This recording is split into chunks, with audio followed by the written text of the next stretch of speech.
ایک اور بات بڑی لوگ پوچھنے لگے، کہتے جی گائے کی ہوتی ہے بھینس کی بھی ہوتی ہے کہ نہیں؟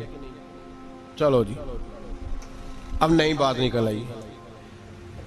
حدیث پاک میں لفظ آیا اونٹ کا، نبی پاک نے فرمایا بکرا 1 سال کا، گائے 2 سال کی، اونٹ 5 سال کا۔ حدیث میں لفظ آ گیا اونٹ کا۔ اب کو بندہ کہے پہلے بتائیں نر کا کہ مادہ کا، تو میں کدھر سے آپ کو حدیث نکال کے دوں جس میں نر بھی اور مادہ علیحدہ علیحدہ ہو؟ حدیث پاک میں ذکر آ گیا دمبے کا، مینڈے کا۔ اب باقی جو سارے جاگ رہے ہیں نا، اب غور فرمائیں، باقی ایک بکرا ہے، ایک چترا ہے، ایک دمبا ہے، ایک دیسی بکرا ہے، ایک پہاڑی بکرا ہے، تو علیحدہ علیحدہ لفظ کہاں سے نکال کے دیے جائیں؟ یہ ساری انواع ہیں، اقسام ہیں، نوع ہیں۔ اسی طرح بھینس بھی گائے کی ایک قسم ہے۔ امام اعظم ابو حنیفہ فرماتے ہیں النوع منہ، یہ اس کی ایک قسم ہے، نوع میں سے ہے، گائے کی نوع میں سے ہے۔ آپ عام لفظ بولتے ہیں تو کہتے ہیں بکرا چترا گائے بھینس، عام لفظ ہے نا۔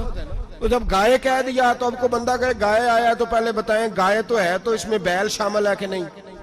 تو گائے کی جتنی قسمیں ہیں نا، ہمارے محدثین بھینس کو گائے میں شامل کرتے ہیں۔ بھینس گائے کی ایک قسم ہے۔ تو نبی پاک صلی اللہ علیہ وسلم نے جب گائے کا لفظ استعمال کیا تو بھینس اس کے اندر آ گئی۔ تو اگر گائے کی قربانی جائز ہے تو بھینس کی قربانی بھی جائز ہے۔ اگر بیل کی قربانی جائز ہے تو کٹے کی قربانی بھی 100% جائز ہے۔ اس کے اندر 7 حصے ڈالے جائیں گے، اسے قربان کیا جائے گا، یہ جائز ہے۔ اگر آپ صریح لفظ نکال کے دکھانے کو کہیں گے تو پھر تو بڑی چیزوں میں لوگ الجھ جائیں گے۔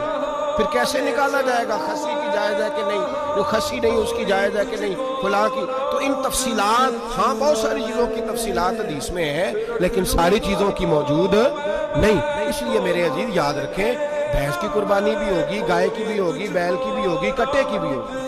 جن کی نہیں ان کی نہیں۔ ہم نے کبھی کہا ہرن کی قربانی بھی ہوگی یا مرغی کی قربانی بھی ہوگی۔ تو حدیث مبارکہ کے اندر جو چیزیں موجود ہیں ان کی جتنی اقسام ہیں ان سب کی قربانی